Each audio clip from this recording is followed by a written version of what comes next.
안녕하세요. 훈훈한 인터뷰의 훈훈입니다. 오늘은 슈퍼개미 배진환 대표님과 함께 오래전부터 슈퍼개미로 그리고 전업투자자로 20년 넘게 활약하고 계시는 슈퍼개미 남석관 대표님을 오늘 어렵게 모셨습니다. 안녕하세요, 대표님. 반갑습니다. 반갑습니다. 바로 이제 대표님의 투자 관련된 여러 가지 다양한 의견을 나눠보도록 하겠습니다. 먼저 이제 매매 전략 관련해가지고 좀 말씀을 나눠보고 싶은데요. 책에서도 언급을 하셨는데 8천만 원 가지고 800% 수익을 내셨는데 너무 궁금하고요. 또 계좌도 보니까 뭐 2억 가지고 3년 만에 20억 또 1000%잖아요. 네, 수익을 내셨는데 그거에 대해서 먼저 설명 부탁드릴게요. 이제 그 사람들이 다 슈퍼개미가 되는 이제 슈퍼개미가 여러분들 계시죠. 우리 배 대표님도 그렇고. 그러니까 이제 보통 이렇게 이제 외부적으로 이름이 알려지게 되는 그 계기가 있어요. 보통 계기. 그러니까는 크게 두 갈래로 이렇게 나누거든요. 이렇게 보면. 그래서 지분을 이제 5% 이상 갖고 있으면서 지분 공시를 통해 가지고 외부에 이제 알려주시는 분들. 이거 어쨌든 슈퍼개미라고 그러면 개미들 중에서는 왕개미라는 뜻이니까 돈이 많다라는 의미죠. 돈이 많다라는. 그런데 이제 저 같은 경우는 실전 투자 대회에 수차례 이제 수상을 하다 보니까 본의 아니게 뭐 인터뷰 요청도 있고 뭐 그래서 이제 그게 이제 외부적으로 차츰 알려지게 되고 그랬는데 저 같은 경우는 이제 투자금 자체가 이제 적었죠. 전업 투자자다 보니까는 처음에 원체 작게 시작을 했는데 그 경우도 그러니까는 이제 전업 투자하고서 몇 년 지난 상태에서 이제 시드머니가 8천만 원으로 늘어난 거예요. 그런데 이제 그 해 운 좋게 그게 이제 800% 수익이 난 거죠. 와. 그러면서 이제 6억 5천이 된 거죠. 한 해에. 그렇죠. 와, 그러니까 종목 가지고만. 아니죠. 여러 종목을 하신 거죠. 그러니까는 여기에서 아주 중요한 내용 중에 하나가 지금 말씀하신 것처럼 한 종목으로 그런 거 없어요. 그런 거는 거의 그 100% 거짓말이에요. 그러신 분들 있다 그러면. 저기 8천만 원으로 이렇게 800% 수익 내는 해에 그때 돈을 보통 이제 레버리지를 쓰셨는가요? 그 당시에는? 그때는 이제 주식 시장의 환경이 어떻게 돼 있냐면 미수를 쓸 수가 있었어요. 미수를 쓰는데 지금은 이제 미수를 쓰게 되면은 그 해결을 못하면 한 달간 이게 이제 미수가 동결이 되잖아요. 그런데 그 당시는 그런 제도가 없었어요. 그래서 그 레버리지가 다른 레버리지는 안 쓰고 신용하고 미수 이제 그거는 쓸 수가 있었죠. 그런데 그때도 역시 마찬가지로 미수를 못하면은 이제 며칠만 거래를 못하는 거죠. 그러고서 이제 2, 3일 지나면 이제 우리가 오늘 매도를 하면은 내일 모레 이제 현금을 찾을 수 있잖아요. 그런 식으로 미수도. 그러니까 미수가 그때도 만약에 예를 들어서 5배까지 쓸 수 있죠. 아니요, 그렇지는 않고 증권사 우리는 증권사 거만 하고 이제 뭐 여기에 보면 스탁론스는 그런 거는 일체 이제 써본 적이 없어서 또 그런 거는 이게 제가 이 주식 투자하시는 분들 지금도 마찬가지지만 절대로 쓰지 말라고 이렇게 많이 말을 하는 편이거든요. 그러니까 그거를 쓰다 보면 자기 마음대로 이게 운영이 안 되잖아요. 그리고 심리적으로 쫓기다 보면 주식 투자가 제대로 안 돼요. 그래서 반드시 현금만 쓰고 신용으로 쓰는 거는 뭐 장이 좋을 때 한해서 신용 레버리지를 쓰는 거는 이제 어느 정도 이해가 되고 그러는데 가급적이면 현금 써야죠. 그러니까 저희 같은 경우는 이제 그러면 이게 금액이 8천만 원이니까 예를 들면 6억 이렇게 가능할 수 있는데 예를 들면 8억 아니면 10억이 넘어간다. 그러면 안 되죠. 그렇죠. 당연하죠. 금액이 이제 작으니까 그만큼 가능하다는 거죠. 그렇죠. 그래서 그런 것 같아요. 저도 작을 때는 잘 풀어나가는데. 그럼요. 그거는 아주 중요한 거죠. 그래서 이제 중요한 게 계좌 관리가 중요한 거예요. 계좌 관리. 그러니까는 이제 자금이 작을 때 잘하는 사람이 있고 다시 말해서 이제 뭐 1,000만 원 이하로는 잘하는데 5천만 원 넘어가면 못하는 사람이 있고 또 우리가 그 파생하시는 분들 있잖아요. 지금 말씀하신 것처럼 레버리지 써가지고 특히 옵션 하시는 분들은 기초 자산이 작거든요. 그 잘하시는 분들 우리나라에서 그래도 내노라 할 정도로 잘하시는 분들 제가 아는 분들 많이 있거든요. 근데 그분들은 기초 자산을 500만 원 이상 안 키워요. 절대로. 그래가지고서도 예, 1년에 몇 억씩 벌고 그래요. 그런 경우는. 그러니까 자기가 할 수 있는 그 능력을 최대치 끌어올리는데 그 대신 오버하면 안 되죠. 그래서 단기 매매라는 거는 지금도 제가 단기 매매 계좌들이 있는데 그 경우는 뭐 지난해처럼 장이 좋을 때는 뭐 이제 사이즈가 좀 큰 거 뭐 5억짜리 같은 경우도 단기 매매를 쓰고 그러는데 보통은 이제 1억으로 하는 거예요. 1억으로 하고 그 계좌는 이제 벌면 수익이 나면 인출하고 수익이 나면 인출하고 이게 20년 이상 계속되는 거예요. 그러니까 이제 그 경우 6억 5천을 벌었던 그 해도 그러면 자신이 있을 거 아니에요. 자신이 있지만은 그 돈을 다 빼는 거예요. 그러고서 자기 능력에 맞춰서 역시 이제 조금 더 돈을 키운다든가 뭐 한 1억 정도 더 키운다든가 그래서 이제 자기 실력을 계좌를 운영할 수 있는 실력을 같이 키워가는 거예요. 같이. 그게 시간이라는 게 반드시 필요하거든요. 하루아침에 잘하는 사람은 절대로 없어요. 예, 그러니까는 우리가 수많은 그 시행착오를 겪어가면서 그거를 이제 시행착오 속에서 그냥 시간을 보내면 안 되고 시행착오에서 겪는 거를 다 자기 거로 만들어야죠. 그래야지 그 시간하고 해가지고 이제 자산이 쌓이는 거고 실력이 쌓이는 거고 그런 거죠. 트레이드 할 때 한 종목에 보통 트레이드 할 때 금액을 최대 어느 정도까지 들어가 보시죠? 그러니까는 보통 그래도 자기만의 기준이 있을 거 아니에요? 그렇죠. 예, 예. 그래서 이제 그 질문도 제일 많이 받는 질문 중에 하나예요. 보통 강의를 하다 보면. 그래서 이제 그거는 사람에 따라서 틀리는데 계좌에 그래서 제가 절대적으로 백화점처럼 나열하지 말라 그거예요. 그래서 계좌를 나누는 이유도 이 계좌에 뭐 10가지, 20가지 종목이 있으면 돈이 절대로 안 붙어요.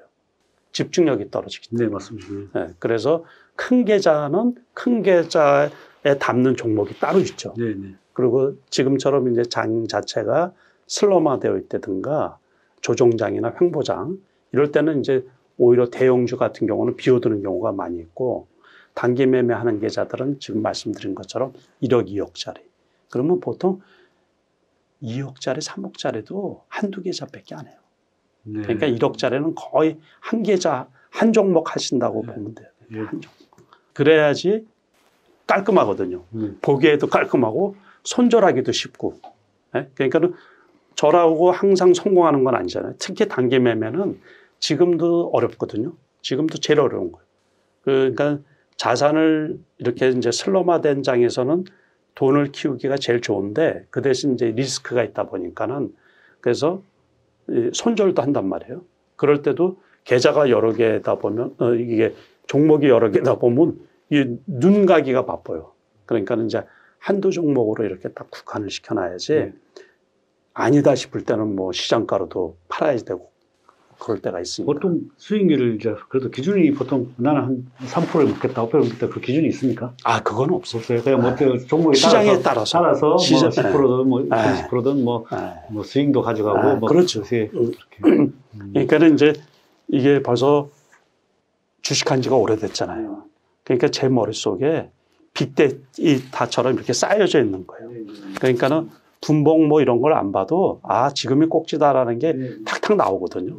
그러니까 거의 뭐 다른 게 필요가 없죠. 이렇게 눈으로 보면 그냥 눈으로만 이렇게 보면은 사야 될 때다, 사야 될 때다, 팔아야 될 때다. 나오죠. 그 감이 이렇게 잡히는 거죠. 그럼 이제 오늘 그 말 나온 김에 자, 이제 살 때 말 나오는 비법을 하나 전수해 주고 가시죠. 이게 뭐 어떨 때 이제 나만의 잡는 포인트가 뭐 나는 뭐 음봉에 잡는다 아니면은 뭐 이평선이 근접해서 잡는다 아니면은 뭐 꼬리가 나올 때 잡는다 뭐 여러 가지 뭐 아니면은 뭐 돌파 매매 뭐 시가 매매 아니면은 뭐 마지막에 뭐 종가 매매, 여러 가지 비법이 있잖아요. 트레이더만에.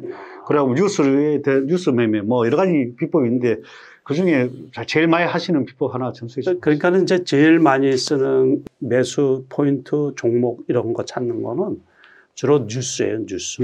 예, 이슈. 예, 무슨 말인지 알겠습니다. 예. 그리고서 종목은 해당 이슈 뉴스를 그래서 그 책에다가 편하게 하시라는 거예요. 일반인들도 네네. 다.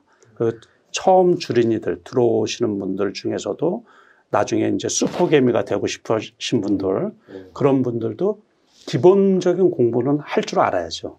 그래야지 그 기본적인 공부라는 게 왜 필요하냐면 대한민국에서 이제 옆으로 잠깐 나가서 주식 투자에 관한 그 아마 논문, 해외 논문이고 그런 거를 저처럼 많이 본 사람이 거의 없을 거예요. 그래서 주식 시장에서 일어나는 현상은 제가 이게 제 자랑일 수도 있어요. 저만큼 많이 아는 사람이 거의 없다고 생각을 하거든요. 그래서 그렇기 때문에 이제 공부라는 게 왜 필요하냐면 공부를 많이 알고 있으면 이론적으로 흔들림이 없어요. 장에 대한 확신이 있는 거. 그래서 제가 지난해 그 3월 달에도 3월 19일 날에 제가 그 타 매체에서도 제가 이 말을 여러 번 했는데 그게 이제 증거가 남아 있으니까 예. 네? 영상이 남아 있어요. 3월 19일 날에 주식 사라고 한 사람이 몇 사람 없을 거로 제가 생각을 해요. 제가 3월 19일 날에 여의도에서 그 비대면 강연이 있었는데 네? 그러니까 이제 그런 확신 같은 저도 방송에 나갔어. 그러세요? 3월 19일 날. 그러세요? 신사임당에 나가서. 유튜브에서 제가 키움증권에서 이제 그 강의를 했는데 그런 그 강의를 할 수 있었던 그 근거도 이제 2008년도 금융위기 그거 겪고서 그때도 제가 그랬거든요. 그때도 자신 있게 얘기한 게 2년 안에 회복이 되니까 무조건 사라고 1000포인트, 900포인트도 깨졌었어요. 이틀 동안. 요번에 1500포인트가 종가 기준으로 해서 이틀 깨졌죠. 제가 그 올라가는 날짜까지도 회복되는 날짜까지도 다 얘기를 했던 거거든요. 그 방송에서. 그 다음 날에 미국 선물 옵션 만기일이기 때문에 금요일 날에. 그래서 우리나라 주가가 월요일 날까지 영향이 있을 거고 화요일 날부터 올라갈 거라고. 날짜까지 다 얘기를 했어요. 그래서 종목까지도 무진장 많은 종목들을 그때 다 대박이었어요. 그거 들으신 분들. 그리고 물려있는 분들 종목 갈아타는 방법까지도 다 설명을 드렸었거든요. 그 근거가 남아있어요. 그래서 이제 그랬는데 그렇게 얘기할 수 있는 그 자신감도 2008년도 경험을 했던 거고 2008년도에도 또 그렇게 자신 있게 얘기했던 것도 2008년도 금융위기 때도 제가 1월에서 6월 달 벌은 금액하고 7월부터 12월 달 벌은 금액이 똑같아요. 저는 그때 돈을 까먹은 게 아니라 돈을 그때 제가 그 다이어리도 저는 이 다이어리가 그 당시 다이어리도 있어요. 이게 2021년 건데 2008년도 다이어리도 제가 예전에 방송할 때 그걸 갖다가 보여드리고 그랬거든요. 거기에서 그달 수익 난 거. 그때 이제 사람들이 보고서 되게 놀라고 그랬죠. 그러니까 11월 달 막 이럴 때 그 주가가 하루에 100포인트씩 떨어졌거든요. 하루에 100포인트씩 떨어졌는데 내 계좌에 돈 번 거 보고서 그때 사람들 되게 놀랐어요. 그때 그렇게 자신 있게 얘기할 수 있던 것도 이제 뭐 때문에 그러냐면 1989년에 미국 블레임 먼데이를 제가 공부를 많이 했거든요. 그러다 보니까는 이게 이제 주식시장에서의 어떤 상황이라는 것은 반복되잖아요. 그렇죠. 계속. 그러니까 앞으로도 또 그런 기회가 올 수가 있는 거예요. 그 기회를 놓치지 마시라는 거예요. 그러니까 지난해도 제가 누차 얘기한 게 12년 만에 온 기회를 왜 겁을 내느냐는 얘기죠. 근데 그 투자자들이 조금 조급했던 거죠. 지난해도 그 2월 초순에 지수가 2260포인트까지 갔었잖아요. 코스피 지수가. 그러니까 2100포인트만 되면 벌써 급한 거예요. 와, 사자고. 그 2000포인트 오니까 또 사자고. 그 이제 1800 오니까 이제 2000이나 2100에서 산 사람은 겁이 나는 거잖아요, 이제. 그렇죠. 이제 파는 거지, 이제 그때. 사는 게 아니고 그때 파는 거지.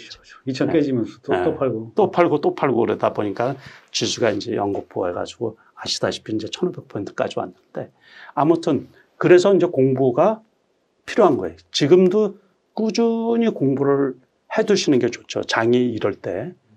그렇게 해두시고 나면 그래서 이제 제가 어려운 공부를 하라고 말씀드리는 게 아니고 책에서처럼 좀 쉬운 공부. 그래서 저는 이슈나 뉴스가 제일 중요한데 그러니까는 어떤 종목에 관한 이슈나 뉴스가 나오면 이거의 그 강도라는 게 액센트, 그 이제 크기, 그 뉴스의 사이즈 있잖아요. 그거의 깊이를 파악하기가 보통은 어렵잖아요. 그러니까 그거의 진위 여부, 가짜 뉴스인지 요즘에는 뭐 가짜 뉴스도 원체 많으니까. 그래서 이제 그거를 단기 매매에 제일 많이 활용을 해요. 단기 매매. 그리고 그것도 역시 장 분위기. 그리고 수치적으로 나와 있지는 않지만 투자자분들이 이제 늘 머릿속에 염두에 두고 있어야 될 게 주식 시장에 돈이 얼만큼 들어와 있나.